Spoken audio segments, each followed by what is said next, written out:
It's a directional mic. So does everybody hear me well? Okay, good. Um, so Dr. Maxine Singer is sitting in the front row, and she will remember the day that we interviewed Dr. Andrew Steele. We invited him from England to come to Carnegie, and we forgot to tell him there was an interview. I picked him up at the airport, and I said, "Oh, you know this is an interview?" And he said, "I did not know this was an interview. I don't have anything to wear." So he had to go. So he was dressed more or less as he is now, but he felt like in an interview he should be dressed a little bit better. So fortunately he came here on a Saturday. His talk was on a Monday, so he was able to go to wherever you go in Washington to get maybe his first suit ever. And there he had it. And he gave a fantastic talk. And one of the things that intrigued us about Andrew Steele, is his background is in microbiology. We were intrigued at that time about moving into microbiology in a way that made sense to us. But he had this passion for Mars, and he was very, very closely, at that time, he was very closely related to Johnson Space Center and their investigations into the famous Martian meteorite called Allen Hills 84001. And the question was there life, signatures of life there, or were there not? And I actually had seen Steele give a talk at a very, very important conference that's held annually called the Lunar and Planetary Science Conference, where he stood up and he said, "I represent the red team." In other words, his job was to disprove the idea that there was a true biosignature in ALH 84001. So Steele came across to us immediately as one of these extremely rare individuals and the kind of people that we like to hire at Carnegie. And so he's been here since about 2001. And he continues to have a deep passion for understanding Mars, understanding what a biosignature is, what a biosignature is not. And with that, I hand it off to you.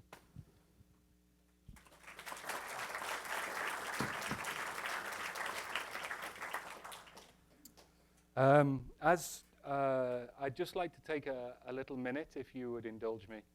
I'm actually from a small town just outside of Manchester. And if you would indulge me in a minute's silence to remember the families and those affected by the horrific acts on Monday.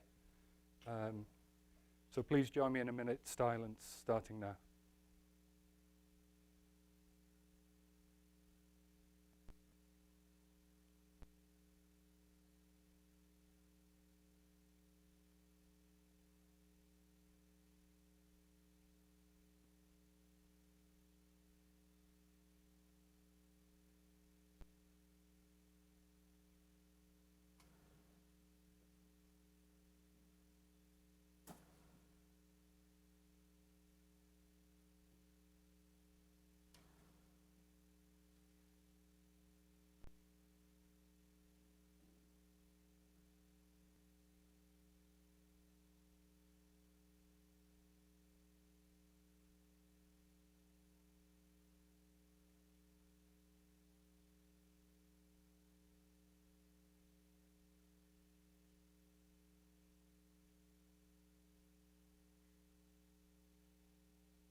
Thank you.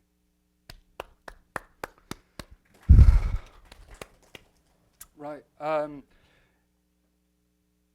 So, Mars, moons, missions, and microbes, life as we don't know it. How do we find it? I'm going to show a journey that I've been on over the past 16, 17 years that I've been here. I am going to show data and squiggly lines, and I will point out what the squiggly lines mean as we get there. Basically, as our solar system formed, there was a lot of carbon chemistry going on. Now, carbon chemistry is what we know our life on Earth is, and what is most likely extraterrestrial organisms will be made of. So I follow carbon through all of its phases wherever it appears, and the reason why will become obvious as I go along.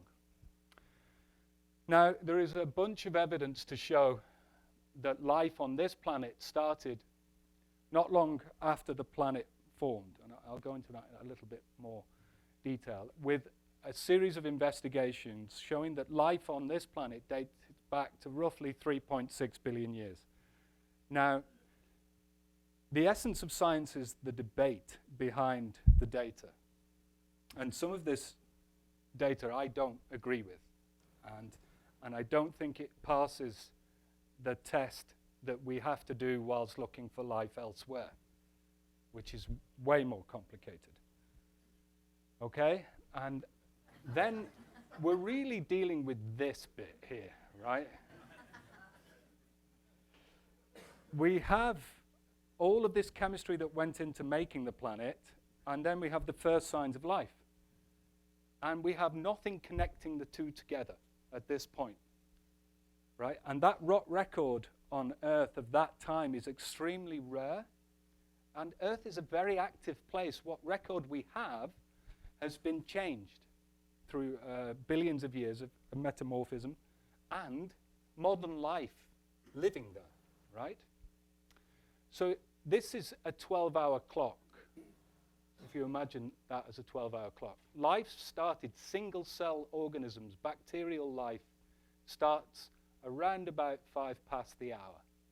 And then there's nothing significantly different till 25 to, where we have more single-celled organisms, but instead of prokaryotes, we have eukaryotes, those with a cell nucleus starting. To put it into some sort of context, we're up here a few seconds to the hour in the context of our planet's history. And as you can see, as you go up here, complexity starts to increase. You get animals and multicellular life only coming in at about 22, and then what we know as mammals coming in about 7 minutes to the hour, right? That's putting it into context, our planet.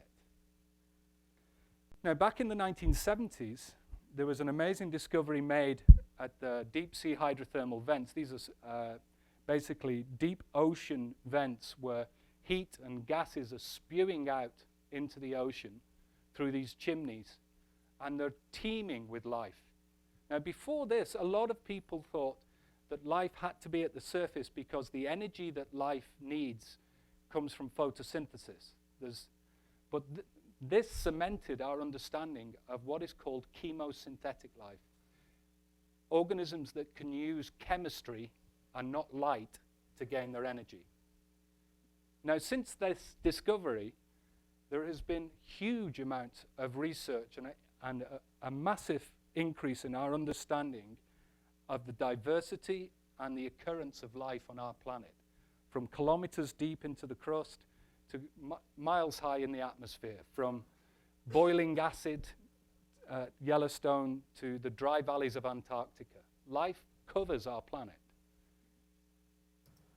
But the same year, the Viking landers landed on Mars. The only two missions that directly made a life detection measurement, which is still debated today as to whether or not that actually found life. Some maintain that it did. The vast majority of the community doesn't. So what are we talking about here? We're talking about a planet that at the moment is extremely cold. It has 1% Earth's atmosphere, mostly CO2. It can get to 5C, 8C on a balmy day at the equator. But at night, it will be at minus 120, minus 130 degrees centigrade. It's dry, liquid water can't survive at the surface. But was there a time at 5 past the hour, as life was starting on our planet, that Mars was a greener, wetter place? And that's what a lot of these missions are trying to find out. That the initial mission concepts from NASA were follow the water. Okay? Now, is Mars habitable? Now, this is a term that's used very much these days. Habitability. Is Mars habitable? Well, George alluded to my work on Alan Hill's 84001. And through years of successive looking at meteorites, I will start to show you squiggly lines, right? So this is a squiggly line made by a technique called Raman spectroscopy. You shine a laser on it, on a substance. Whatever that substance is, it absorbs and then pushes out the laser light again. And when it does that, it produces peaks that are shifted to the laser line. Okay? So this pattern of peaks then becomes a fingerprint for whatever you're shining the laser at.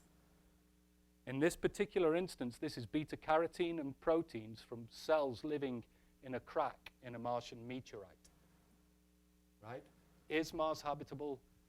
Well, it's a basalt. Right? Think of Hawaii. Think of the slopes of Vesuvius. These things are the most fecund places on the planet. Is Mars habitable? Yes. Yeah, it is, from a rock point of view. Right? There's food. It can be used. But when you're looking for life, it's really important to remember this, context. If you split open a rock that crystallized at 2,000 degrees centigrade and you find something that might be indicative of life inside it, probably isn't life, right? Unless it crawled in there somehow. So understanding your context of your observation is extremely important. You can look at morphology. Does it look like life? Well, life detection on Mars would be really easy if the life looked like a llama. You just need a camera, right? But we're looking for stuff that's way smaller than that, way simpler. One way to look at it is the molecular composition. What's it made of?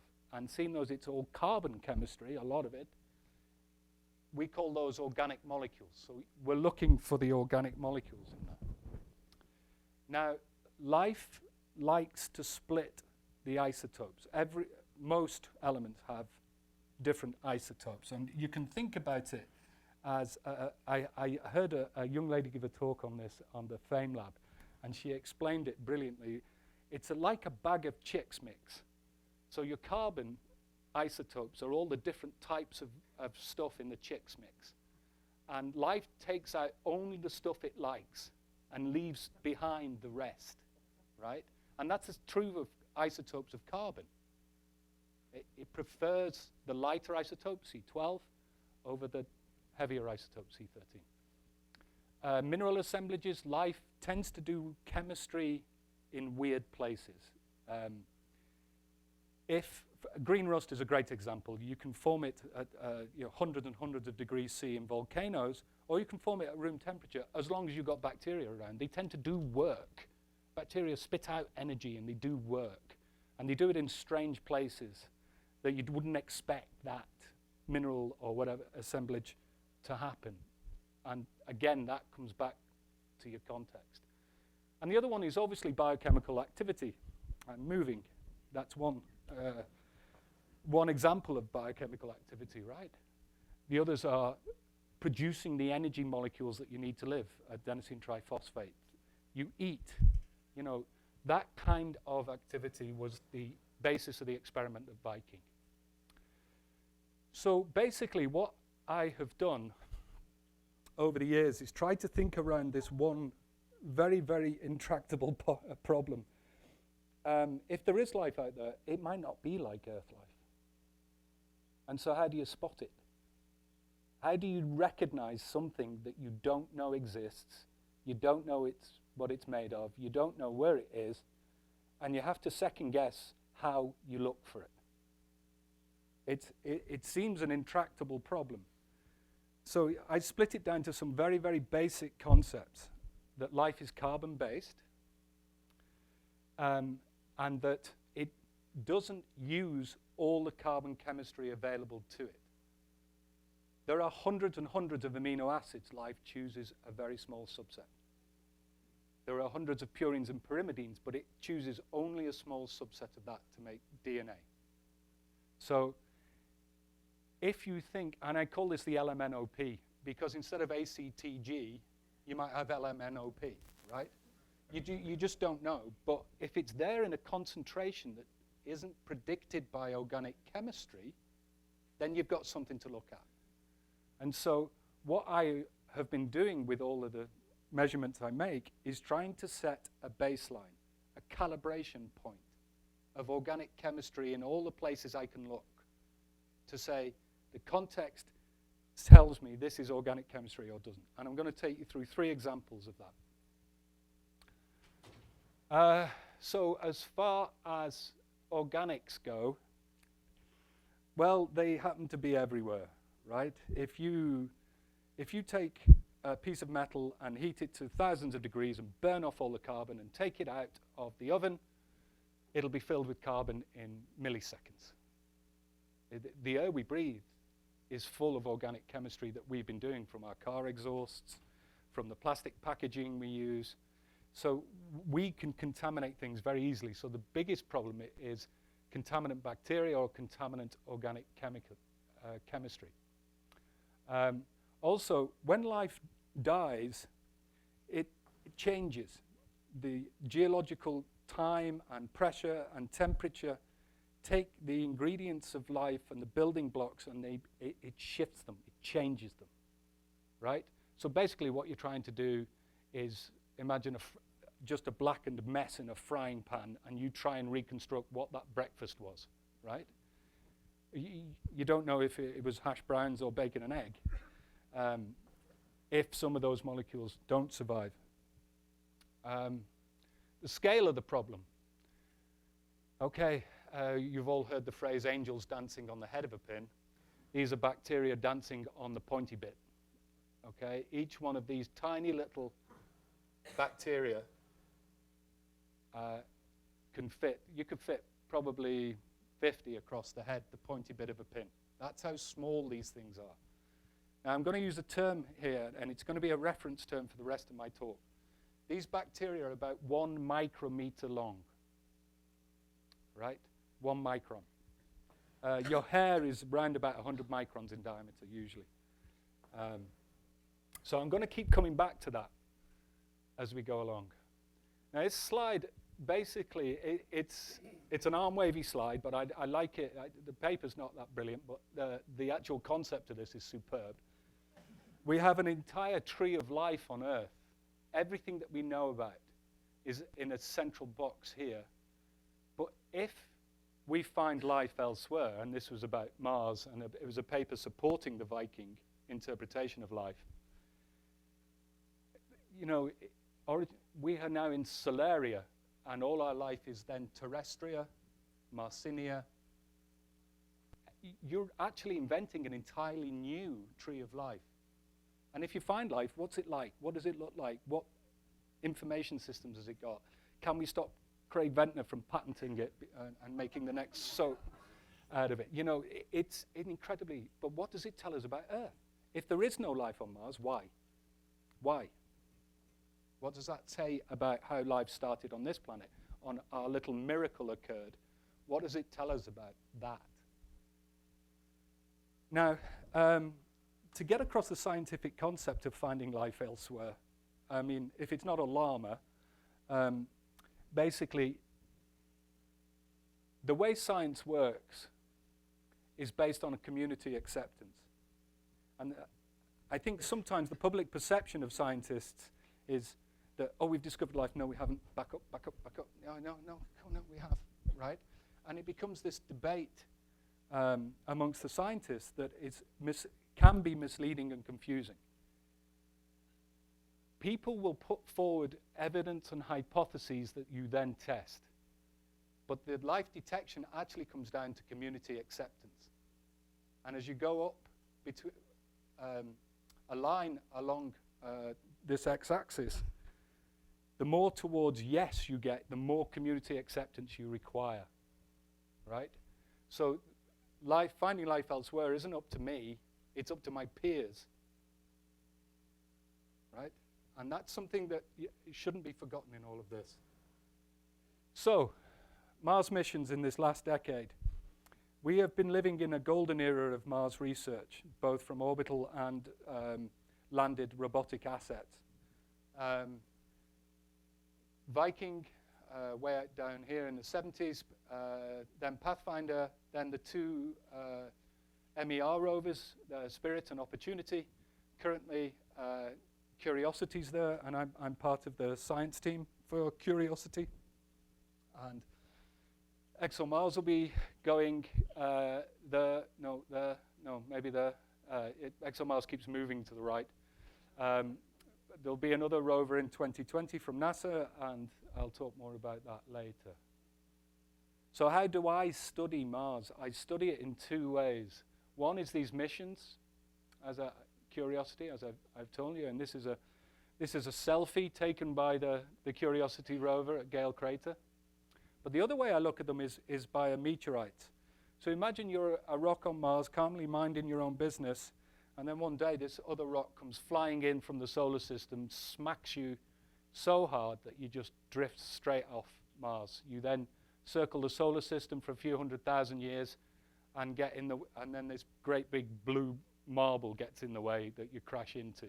And we find them in deserts, either sandy deserts or cold Antarctic deserts, where if there's a rock in the middle of all of that, then it's either someone's coming along and having a joke, or it came from up there, right?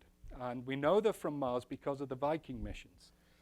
When this happens, when you smack a rock on Mars, there are minerals in there that form glass. And you know from looking at old church windows or that it bubbles. And when it forms those bubbles, it traps gas. And that gas has a certain ratio of noble gases in it, argon, xenon, that the ratio of those to each other is exactly the same that Viking measured on Mars. And that's how we know these are Martian. And we have about 140 of them now. And this particular one is a personal favorite of mine. And I'll introduce you to that one. It's called Tacint. This is one of those very rare Martian meteorites that was seen to fall. Big glowing green rock came in and people went and picked it up, which is great for me. You know, remember the contamination issues I have. I don't want a rock laying around for a long time because Earth bacteria are going to do what Earth bacteria do to every rock, which is make soil. Right. So the debate on, this is where I came into all of this, the debate on life on Mars in the Allen Hills meteorite was based on morphology. These potential fossils, these long elongated rod shapes in these carbonate minerals in this meteorite. And there were 4 lines of evidence that were placed for that initially, which was basically quite a revolutionary study at the time. I came along and found it was contaminated by terrestrial microbes. Yeah, and then I got another job. And then some years later, I did field work in the Arctic for a long time at this volcano called Sverrefjell. Sorry, Eva. I have a friend from Norway who was on those expeditions, and he's been trying to teach me Norwegian, and I'm terrible at it. But it contains very similar minerals that we see in the Mars meteorite in this volcano. More squiggly lines. Okay. So our squiggly line meter tells us that there is, in fact, an inventory of carbon in here, organic carbon in here. But when I map where that organic carbon occurs, it always occurs with an iron mineral called magnetite, which is Fe3O4. It's a very common mineral. And so it always occurs with magnetite. So what we did was just dissolve the carbonate away, which you can do with just dilute acid. And then because it's magnetite, it's magnetic. So you can put a magnet on the side and just pull, and all the magnetite comes out. And when we did that, we found all of this kind of cloudy material attached to the magnetite. And this cloudy material is graphitic carbon. It's, you can see here these kind of fence bars here. Now this technique I'm looking at, this scale bar here, you could fit 50 of those on a bacteria that I showed you earlier. Right? This is really high resolution. And basically what you're looking at here, if you imagine that graphite, chicken wire, if you get chicken wire and put it down and then put another piece of chicken wire on top and another piece of chicken wire on top, that's basically what graphite looks at. It's got these rings. But then if you, I don't know if you had those trays of toffee as a kid that you got a hammer with and you'd smash up on Christmas Day. If you take a hammer to graphite and bang it and split it all up, you form small hexagonal units, which are called polycyclic aromatic hydrocarbons. And what's happening here is you can see it's like a fingerprint. You have these, you have this kind of rail track appearance of graphite, and then it breaks down. Each one of these is a small polycyclic aromatic hydrocarbon unit, which says to me that there was enough energy here to make graphite. It's difficult to make graphite. You need hundreds of degrees centigrade. Just think charcoal. Does anyone know how you make charcoal? You put the wood into a big oven and leave it for months, basically, and just keep the temperature high. It's the same kind of thing. You need a lot of energy to make this. But then the energy subsided. It couldn't complete the individual units, right? Oops. Is there a way to explain that? Well, yes, there is. Unfortunately, experiments done by a gentleman called Bevan French in the 60s showed that you could really do this just by cooling carbon dioxide with an iron oxide. And as the temperature drops, you actually make graphite and magnetite together. So this is the important part of my null hypothesis that George was telling you about. I want to find life on Mars. I assume there is no life on Mars, and I try and disprove that hypothesis because it's the most robust way of doing the science. There's a fantastic effect that Jung pointed out. I think it's called pareidolia. It's the ability to see dragons in clouds, right? We, as human beings, have a great ability to pattern recognize certain patterns, which makes our understanding of what we're looking at very subjective. So how do you remove the subjectivity from that? Well, you do it by posing and testing hypotheses. So I can't falsify my null hypothesis. So close, no prize. The second place I looked was in these high-temperature igneous minerals. So this is a mineral called olivine. You'll probably know it as peridot, the green mineral. And inside I've got all these little black blebs that are 2 microns, exactly the same size as my little bacteria. Right? So we're going to have a look at those closely. With the system that I have, I can basically depth profile through a mineral. So if the surface of the mineral is here, and I have something trapped inside that mineral, I can focus my microscope at the surface by bouncing the light off the surface, and then I can put light through it. And when I do that, I can focus down. And why is that important? Because I'm getting away from any contamination. Right? I'm going into the center of the mineral where the conditions on Earth, hopefully, haven't touched it. And when I do that, this is a rather complicated eyesore of a chart. I again, to cut the chase, out of all the meteorites, I looked at 13 meteorites. What I found again is this reduced carbon phase associated with magnetite in all of these instances. I just want you to look at this column here is the number of inclusions that I looked at, and this column here is the number that I found carbon in. Right? So I looked at hundreds and hundreds of these things. It took 4 or 5 years to do this analysis. And then look at the age. Allen Hills is 4.4 billion years old. It's before life started on Earth. And I find the same carbon associated with it all the way up to actually to Sim, which is 130 million years old. Now, I tried to publish this before I had the Tessint data, and they said it's all contamination. And I said, but, I worked really hard. I don't think it is. And they said, not good enough. So I made it. When Tessint came, I was one of the first people to get that meteorite. And I made a prediction. And that's the other strength of science, right? If I'm right and my hypothesis is correct, I should be able to predict where that carbon is. And lo and behold, I was completely wrong. No. Originally, I thought it was going to be in the olivine, but it wasn't. It was in the pyroxene. Aha. Tricky, you see. But I found it, and I put the paper back into Science, and this was published in Science in 2012. Now, remember me saying, if you're going to find carbon in the middle of an igneous rock that solidified at 2,000 degrees C, it's either life as we really don't want to know it, because that is some tough life, or there is another explanation for it. And actually, we advanced the hypothesis that imagine a magma, and a magma is a great gamish of all the chemistry you can think of. And as it crystallizes and solidifies, elements combine with oxygen or combine with each other and shift into these different mineral phases. Well, carbon is not really liked. It doesn't want to bind to these other things. So it's pushed out and comes out.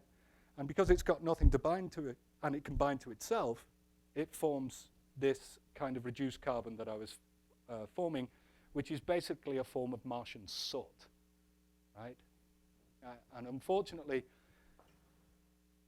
I can't falsify my null hypothesis again. So let's take this is the third example, another look at Tacint. Because we started to find little blebs of carbon in different places than we'd seen them before. And this is in a glass. Now, can you see how this is shattered here? These minerals here are completely shattered. There's cracks all the way through them, right? That's the sign of a meteorite being hit at 20 billion pascals, right? It's huge. It's taken a massive whack to get that off Mars, and it shattered all those minerals. But what it did to this particular mineral is form a glass, not by heat, but by shock. And that's why this is so smooth. It actually annealed during the ejection event. So if I look at the surface, I can see this feature here that looks very out of focus. If I focus down to it, you see these little blebs? These are all 2 microns in diameter, all of a size and morphology that they could be bacteria. So I did my usual squiggly line job on these and picked up carbon in all of these blebs, this reduced carbon. Now this signal here, this little wavy 2-peak signal, this is what we find in the most ancient fossils on Earth. And I'm finding it in my meteorite.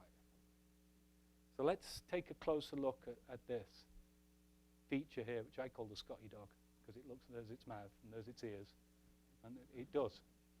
Pareidolia, right? So let's have a look at this. This scale bar here, you could fit 20 of those in one of those bacteria, right? This is tiny, absolutely tiny. And let's have a look at it. Well, one thing, it doesn't look like a cell, right? It looks like a brick. But all these bubbles coming out here, I'm still not entirely sure what's causing that, but to me it looks like it was filled with something that during the impact tried to escape. So probably water. Because this mineral at the front here, this gray, light gray, is a mineral called gypsum, calcium sulfate, SO4. This mineral here is pyrrhotite, which is an iron sulfide. The rest of this is magnetite. And down here, there's a rim around this feature that initially, you could mistake for a cell wall. It's the same dimensions as a cell wall, but unfortunately, it's clay called montmorillonite.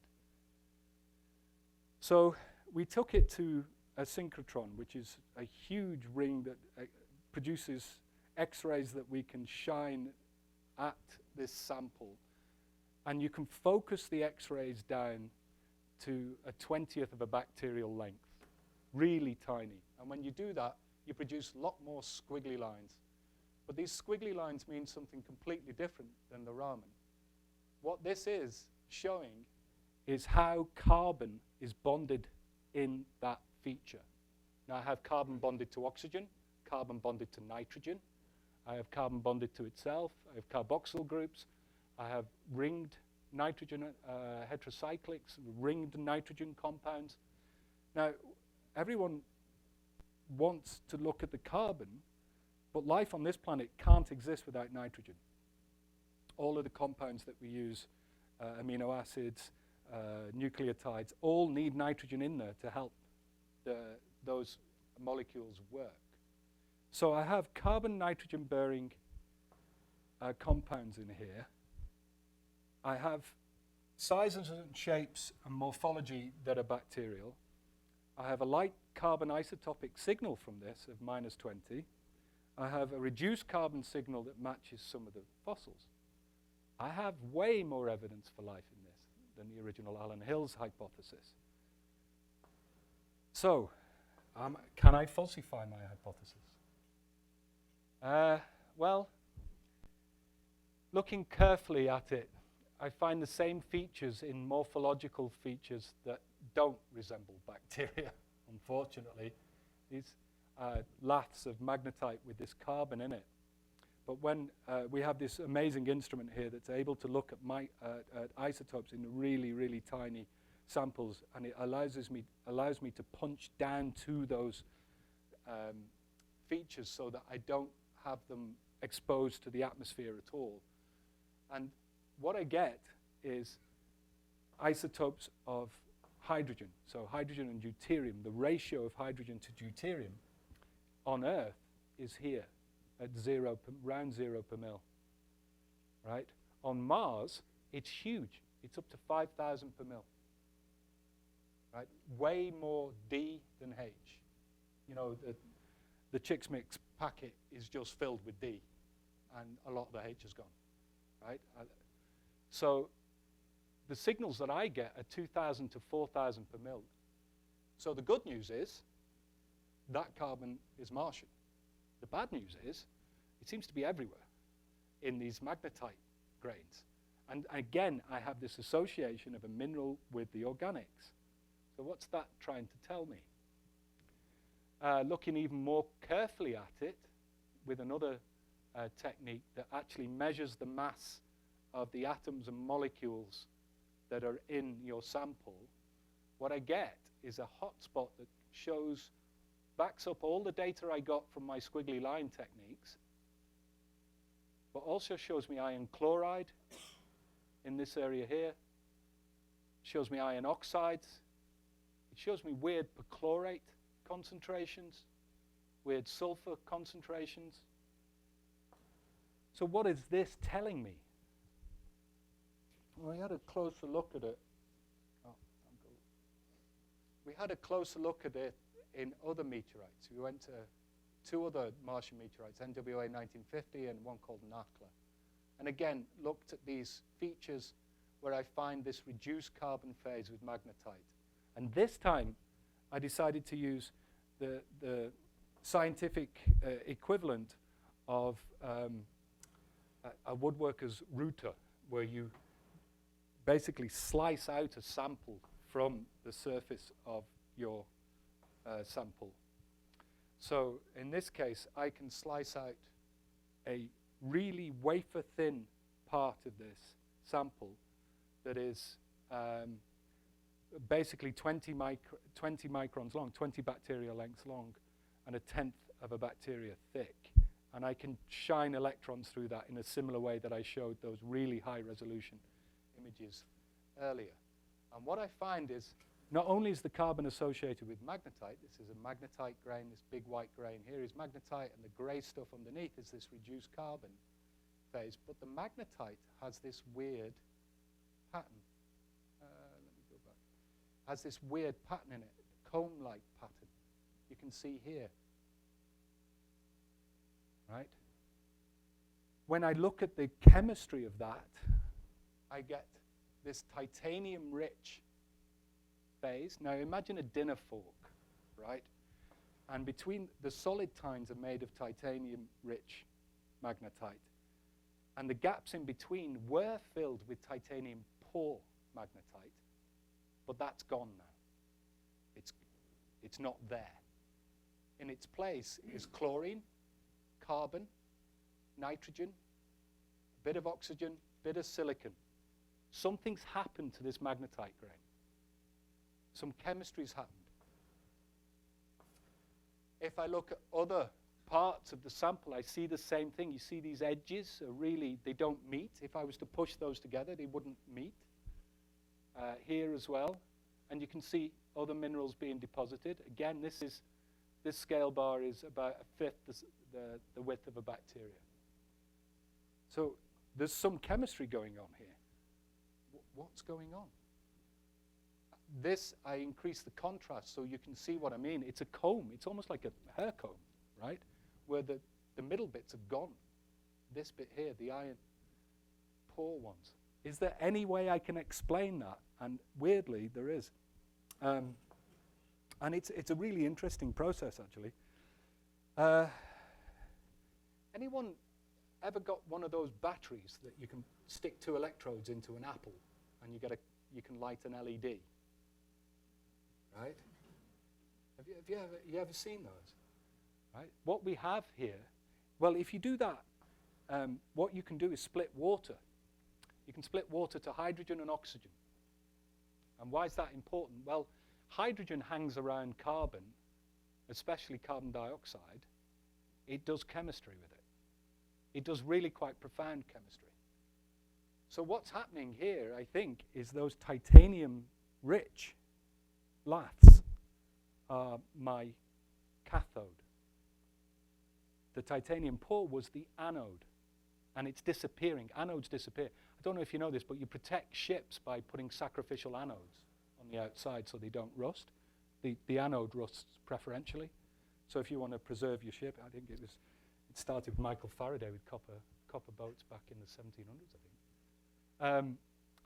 So what's happening here, I think, is that we're having an electrochemical cell, a galvanic corrosion cell. This thing's corroding. And when it's doing that, it's releasing energy, it's releasing electrons, it's releasing hydrogen from water, and it's combining with the CO2. Is this a common reaction to happen? The answer is actually, yeah. This is one of the most promising technologies to take CO2 out of our own atmosphere. They're actually producing scaled factories now using electrochemical reduction of carbon dioxide. And remember, I have a fluid in here. So the chlorine is telling me that fluid that went through there is a brine. So I have a kind of seawater composition, water going along there and corroding that magnetite grain as it does that. And as it does that, it's producing hydrogen, it's producing electrons, and this chemistry takes place that you can produce methane, formic acid, syngas, which is used in a thing called the Fischer-Tropsch synthesis, methanol, ethanol, alkanes, to the point where there are viable economic models now to try and preserve a petroleum economy, but to get this process so efficient that as you're pumping CO2 out, you're actually capturing it and making your fuel again.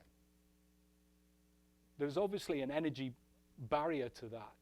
You have to put electricity into it. But my little cell, I think, is the first, well, from what I can tell from the literature, is the first example of this ever being seen, and it explains an awful lot on Mars. For instance, we know there's methane on Mars. We know that methane's been produced.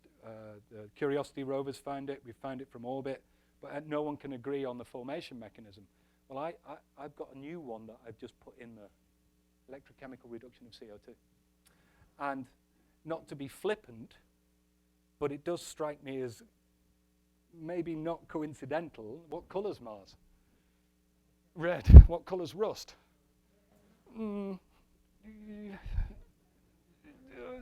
Go with me here, right? Could it be? Well, at least I have a hypothesis, right? I still have a hypothesis. Wait a minute, it gets even weirder, actually. So as we're looking at this carbon material in one of these meteorites, the instant question is, are you sure this is Martian? Well, in Ticint I am, and in Nakla I am. Both are false. But in one of my meteorites, NWA 1950, maybe not. I don't know. I haven't got the deuterium data yet. So forgive me for that. Next time, all right, I'll have the deuterium data. But as I'm looking at the carbon, you can see it's full of holes. It's vesicular, this weird texture. And in there, trapped are these tiny little crystallites. Again, you could fit 20 of these crystallites end to end in a single bacteria. And around some of these holes, I can see crystal edges. And again, this is an extremely high-powered technique. And it's not coming across very well here, but can you see these kind of lines across here? Right? That's the actual crystal lattice where the atoms are lining up in that crystallite. And when you shine the electrons through, they bounce off.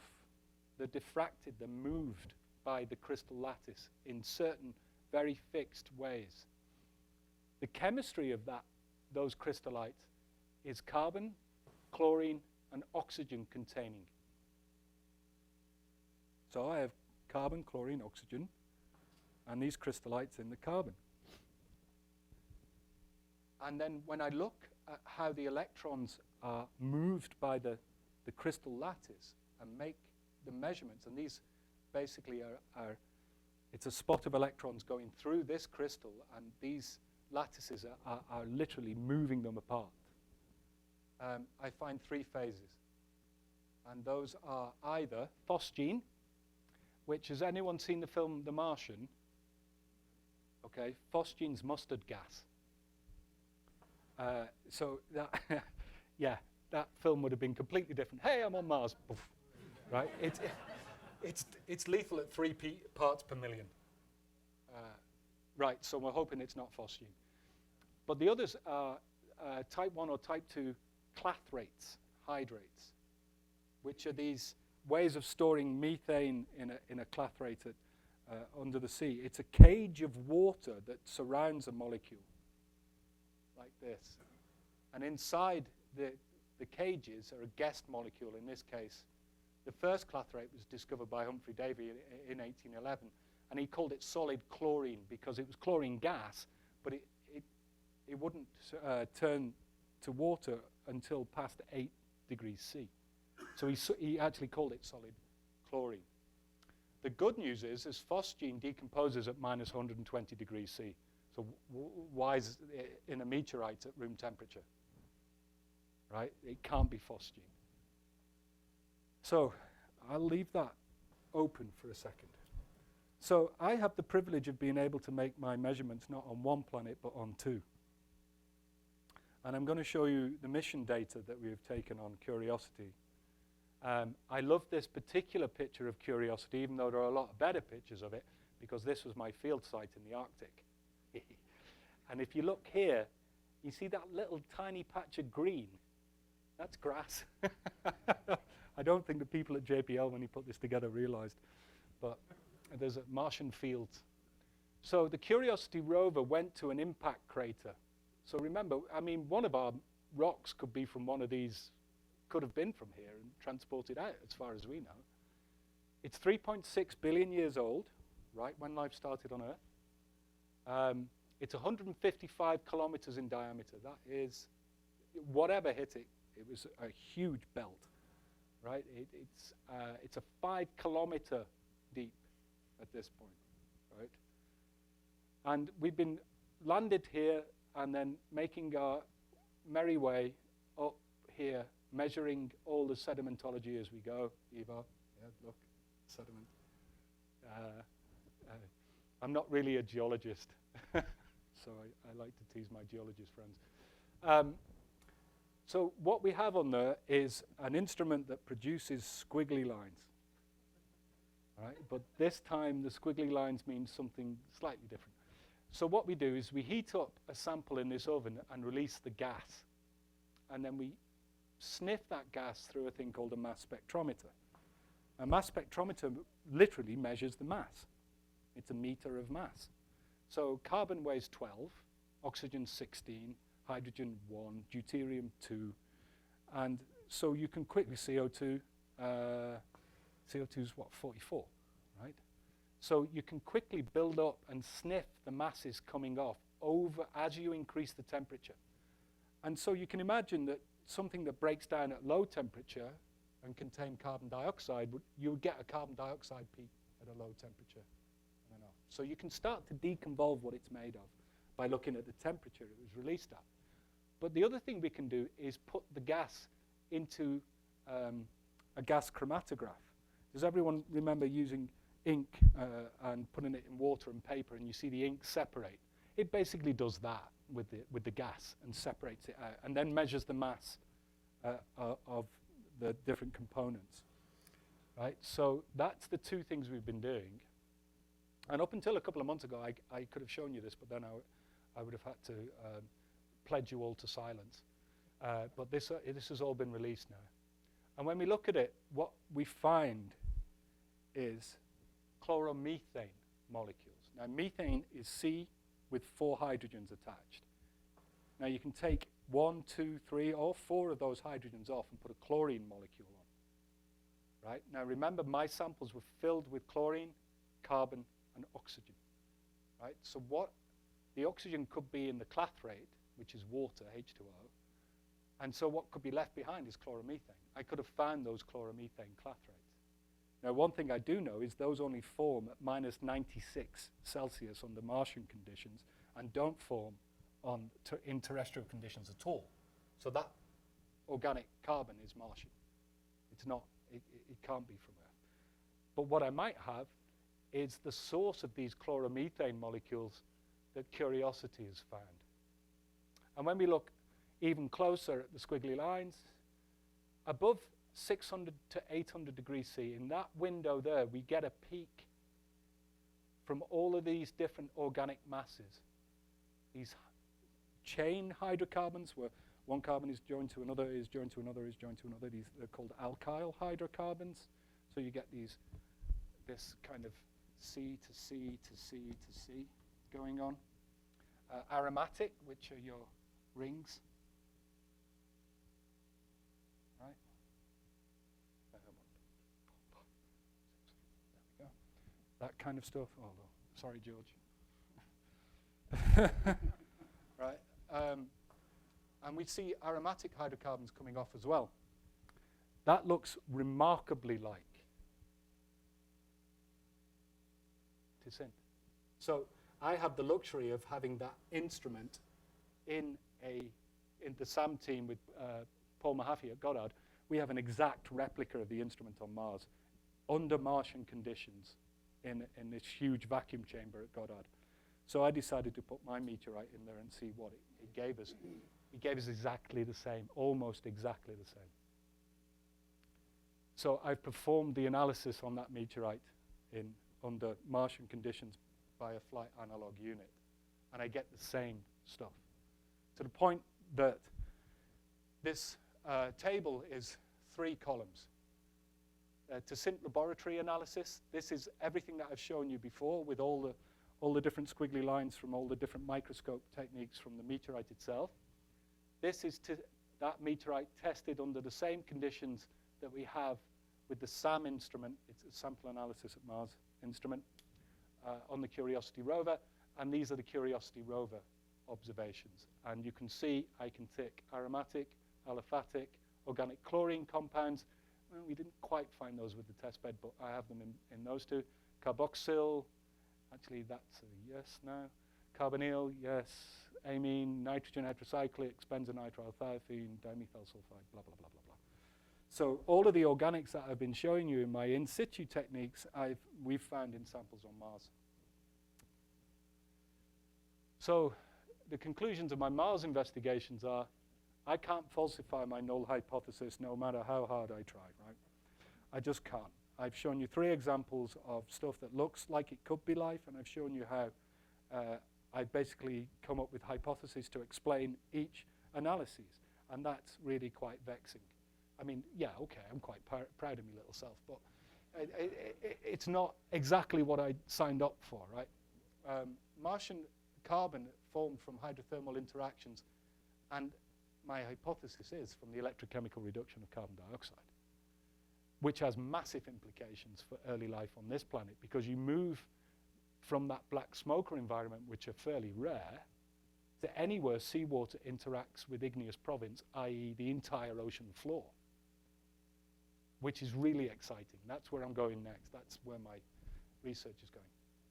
Nitrogen-containing organics are formed by the same process. I don't know if you know this, but 20% of the entire industrial electrical budget of this planet is used to make nitrogen fertilizer. But you can do the same thing with an iron sulfide grain and 1.2 volts. And that was only found out a couple of years ago, but it's the same process. Chlorocarbon-containing crystallites, the only thing I think it can be is chloromethane clathrate hydrate. It's the most likely based on the other. So I found a clathrate, which is really exciting to me because that's Martian ice. I thought it was cool. Electrochemical energy can drive organic synthesis on Mars and would do elsewhere. Early Earth, Europa, modern Earth. Right? There's still an argument about it. And I like to throw this one up. It's a bit arm-wavy. So in the 1950s, a gentleman, Stanley Miller and Harold Urey, did an experiment where they produced amino acids in a non-biological way, an abiological reaction to produce amino acids in what's called a spark discharge experiment. And the gases he chose to use are ammonia, methane, and hydrogen. And basically they put a spark lightning through that and collected what was formed at the bottom, and they formed all these amino acids that were then found in a primitive meteorite that fell some 10, 12 years later. And the thing about that is that it's a way to make amino acids, it's a way to make the building blocks of life. Now, for years, people have been arguing, because the early Earth atmosphere is probably a lot of CO2 in it, but the gases that they used, ammonia, methane, etc., are highly reduced gases. So the gas composition of the atmosphere is wrong for this reaction to happen. But I'm probably producing ammonia in the electrochemical reduction. I am definitely producing methane and hydrogen. So a hypothesis to test in the future is, instead of a spark lightning, I've got a battery, and instead of it being in the gas phase, it's in the aqueous phase, and that these gases that make the amino acids are being made by my electrochemical process. All right? Yeah, I like that one. Something to think about. The future, apart from doing electrochemical experiments, now I have to kind of give a plug for the Carnegie during this lot, right? What you're looking at is the sum total of a lot of my research, and I'm usually, if I can't drive the instruments, I'm usually bothering the person that is. And I can crunch most of the data myself, but I'm also driving a lot of these instruments. And that's what the Carnegie gives me time to do. It gives me time to follow my nose and make the measurements myself. It keeps me in the lab. It keeps me off the streets. And it allows me, if I make these discoveries, it allows me the time to follow them. This is completely blue sky research. I could not do this at an academic institution. Right? I am given total freedom to follow my nose. So now I've got, electrochemistry for dummies, and I'm reading about electrochemistry, and I have the time to do that. And I'm going to learn electrochemistry and then probably blow myself up. So in Mars, so apart from me blowing myself up, there is another mission going to Mars in 2020. It's called Mars 2020, curiously enough, coincidentally. And one of the things that I used to do an awful lot with my Norwegian friend here is go and test instruments and concepts for missions in the Arctic and elsewhere. So a few years ago, this is a bearded me and a colleague called Pan Conrad, testing a drill caching system. So what this does is it drills into a rock and collects inside a tube a sample that you can then bring back to Earth. This is the first step of Mars sample return. We're going to bring them back. Because no matter how sophisticated these rovers are, and they are sophisticated, they're the most amazing spacecraft we've put up there, you can't do what I do with samples on a rover. You just can't. I mean, one of the synchrotron work we did to the soft transmission X-ray, you know, it's a massive, massive building. You can't get one of those on a rover. Well, you could, but the rover wouldn't move very far. So basically, we're combining those two methodologies. We're going to characterize the samples on Mars, cache them, bring them back to Earth so we can look at them in our laboratories. And that's my next. I'm deeply involved with one of the instruments and the Return Sample Science Board. So my last bit is the place that I would go to look for life, which is Enceladus, which is this moon of Saturn. And there's a very good reason for that. The Cassini mission has sent us data and imaging from this moon that is quite staggering. What you're seeing here is, you know, Old Faithful, the gazer. These are gazers, all of them, spewing liquid water out to the point where it's actually making a little ring of Saturn. There's so much material coming out from this thing. It's so active. Most of the material coming out is rich in salt. It's a halite, so it's a brine. It's seawater. Remember my seawater interacting with my magnetite?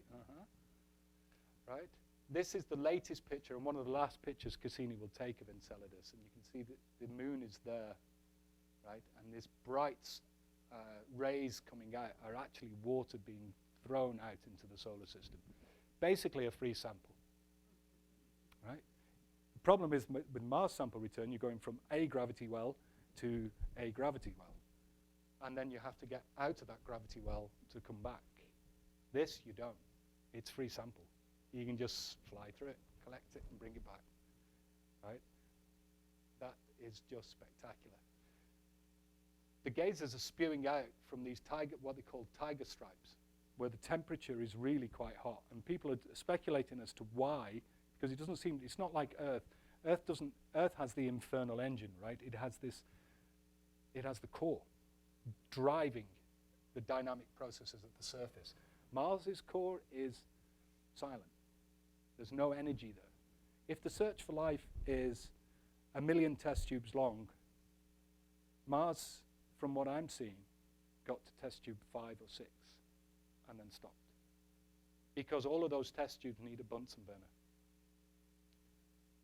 Whereas on Earth, that Bunsen burner kept going and still going, and it's still driving earthquakes and geological activity and black smokers. That the Bunsen burner is alive and well and kicking. But it seems like Enceladus has got its own Bunsen burner, but it isn't a core. It may be the tidal forces that are pulling and pushing the moon as it goes past Saturn. No one, people can't really agree on that at the moment. But whatever it is, it's causing this liquid ocean underneath an ice shell to spew out into space. And so an artist's rendition of this are these hot spots, a bit like black smokers, right? A bit like what we saw on Earth earlier on, spewing out into the solar system. They contain methane. We can measure, you know, little mass spectra. We can measure the weight as they flew Cassini through these plumes. And they found simple organics, carbon monoxide, complex organics, everything that we've seen on Mars, everything that I've shown you earlier, we found in those plumes, including hydrogen now, which was a science paper earlier.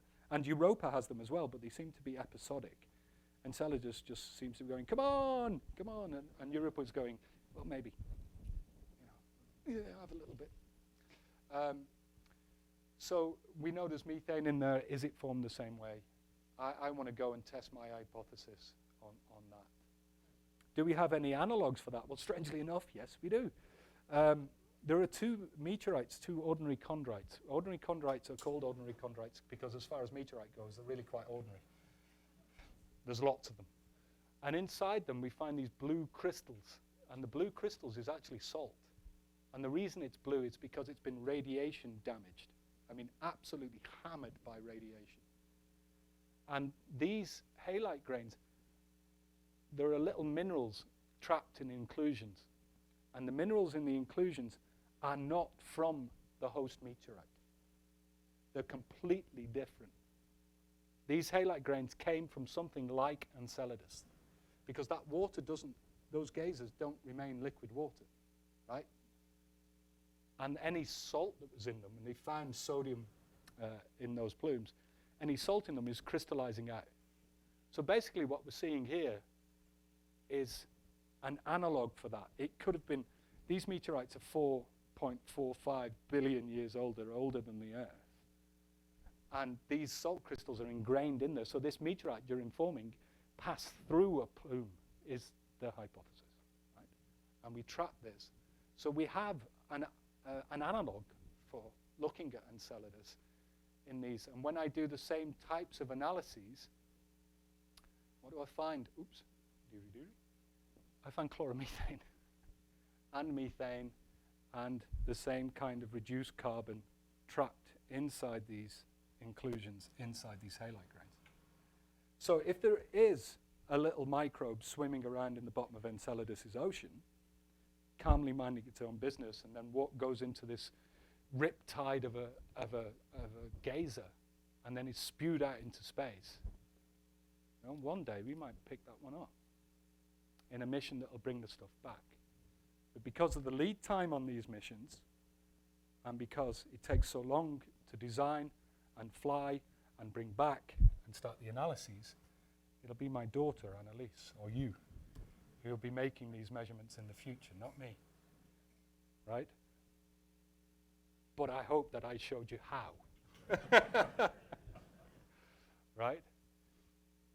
So my studies on Martian meteorites and the studies that we've done on these analog and meteorites, I think, and I've been told this and I'm really quite proud of it, and this is my kind of trumpet blowing moment, I think I've set a benchmark to analyze samples on return.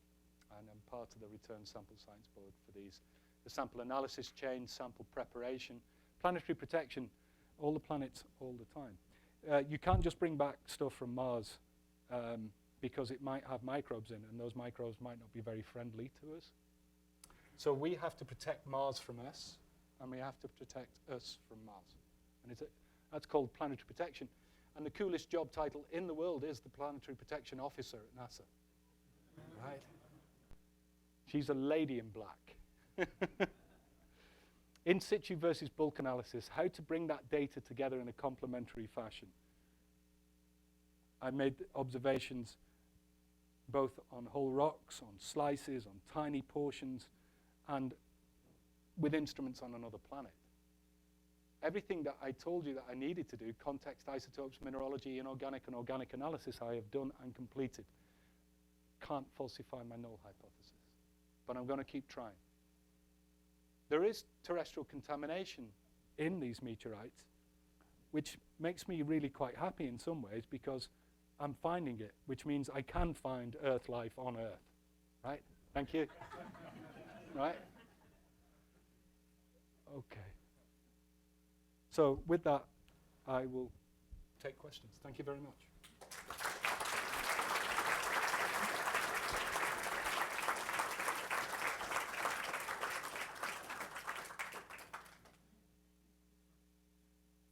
Great. Thank you, Steele. So are there any questions? I'll hand you the mic.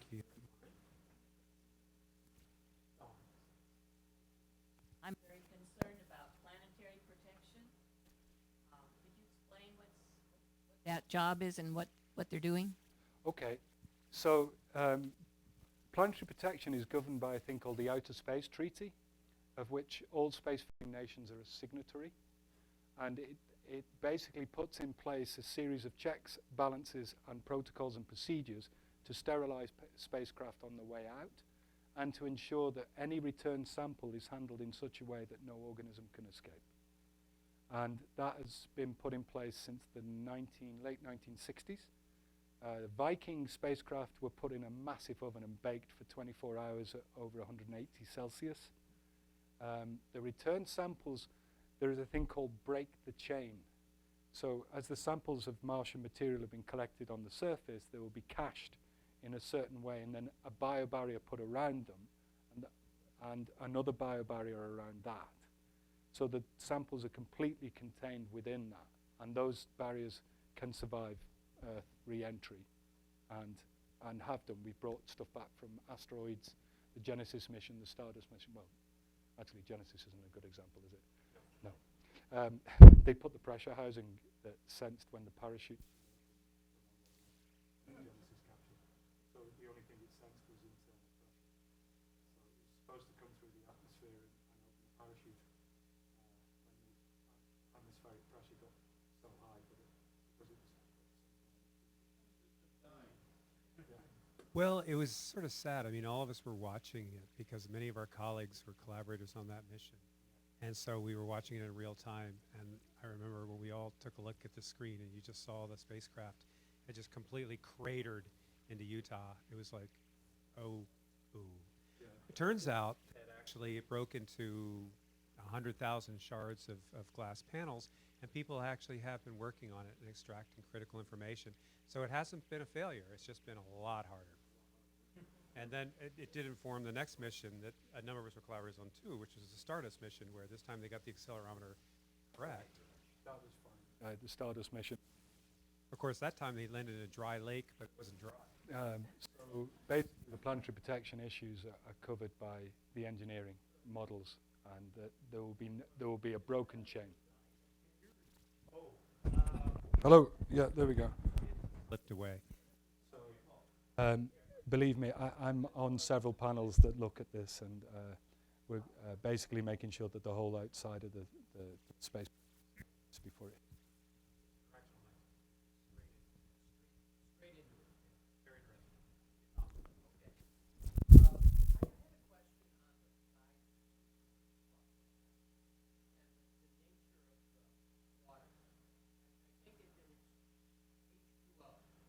Yeah.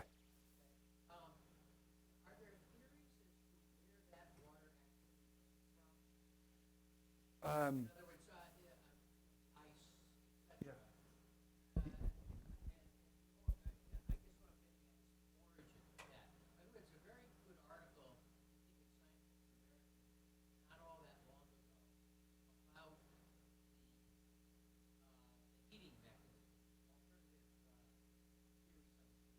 Yeah, there's quite some fruitful debate about that.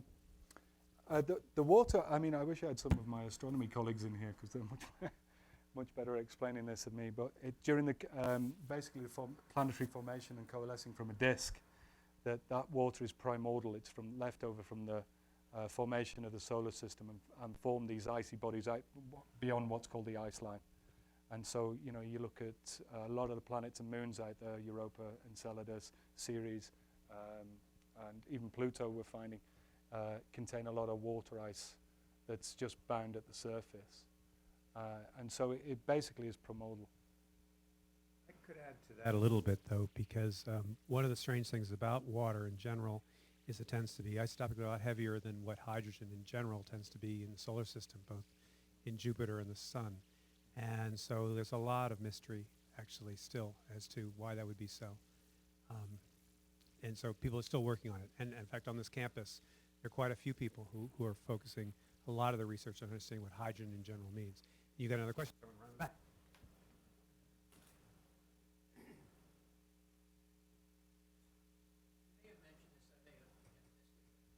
What about the water on Mars and the analysis of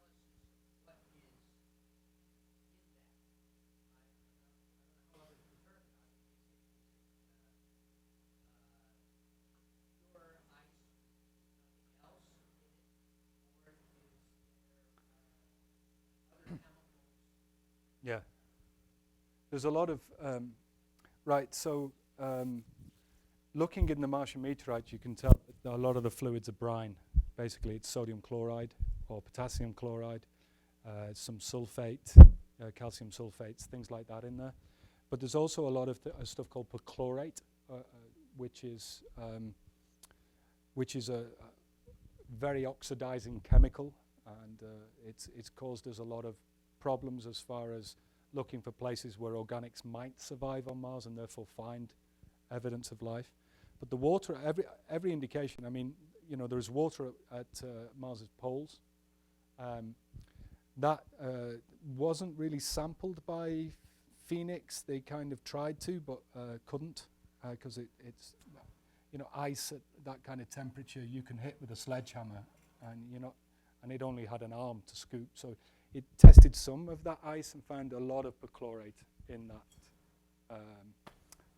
that ice. The stuff that I'm talking about, if you imagine really, really whacking the surface of a piece of rock with a hammer, it gets hot. Right? In the meteorite impact crater, 155 kilometer diameter crater, as that has been hit and excavated, the heat pulse goes down into the crust, and that can keep temperatures above freezing for hundreds of thousands of years. So at that point, you're bringing up subsurface water through the lithologies that you're seeing, and getting and bringing that up. And it's like transpiration in trees in my mind. It's evaporating immediately. It hits the surface, and as it evaporates, the capillary action is pulling up more until there is no available water left. But if I look at the meteorites, like Naka is 1.3 billion years old, there are only, I think there's two separate water events in 1.3 billion years in that rock. In Tisint, is 130 million years, there's one. Right? So water has been very transient in the evolution of these rocks. Did they also check it for isotopes? The water, yeah. So the water in the atmosphere is really heavy, because what you have is a dynamic escape. So as the solar wind interacts with the atmosphere, it kind of removes the lighter hydrogen preferentially to the, because it has to spend more energy, right? So deuterium is 2, hydrogen is 1. So the amount of energy to kick the 1 out is a lot more than kicking the 2. So you're concentrating that. So the atmosphere is about 5,000 per mil enhanced, whereas Earth water is 0. So, yeah, and that's what I mean. The organics that I look at are enriched in deuterium to between 2 and 4,000 per mil. So that shows that was made with Martian crustal water. We have one question here, and I think after that we'll wrap it up. Yeah, I was a bit sorry.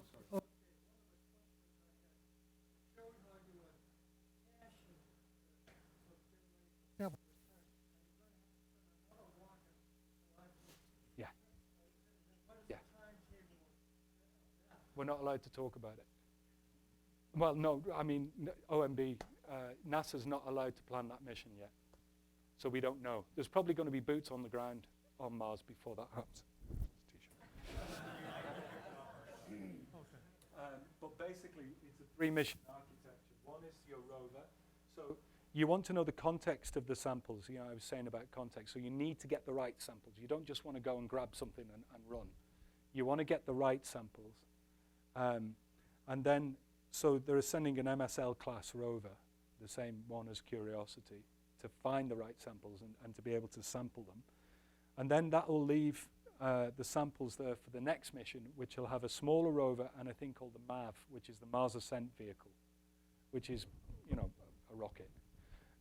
And it's just the rover will go, pick up the samples, take them to that rocket, and the rocket will blast it into orbit around Mars, because it can't get enough fuel on that to get an interplanetary trajectory.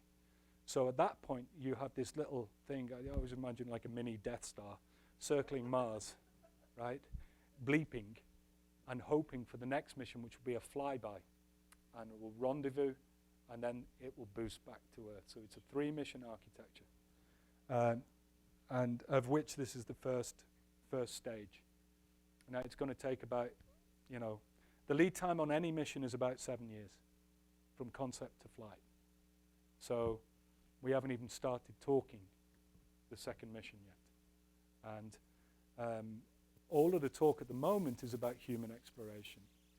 But personally speaking, if there's chloromethane in those things, one of the chloromethanes, chloroform, will form phosgene. So we need to bring those samples back and test whether it's safe to send people first and foremost, is my opinion. So that we don't release astronauts into an incredibly hostile environment. All of the carbon chemistry I'm seeing is linked to chlorine and sulfur And as an organic chemist will tell you, organic chemistry with chlorine and sulfur is usually nasty to people. Smells nice. Well, not the salt.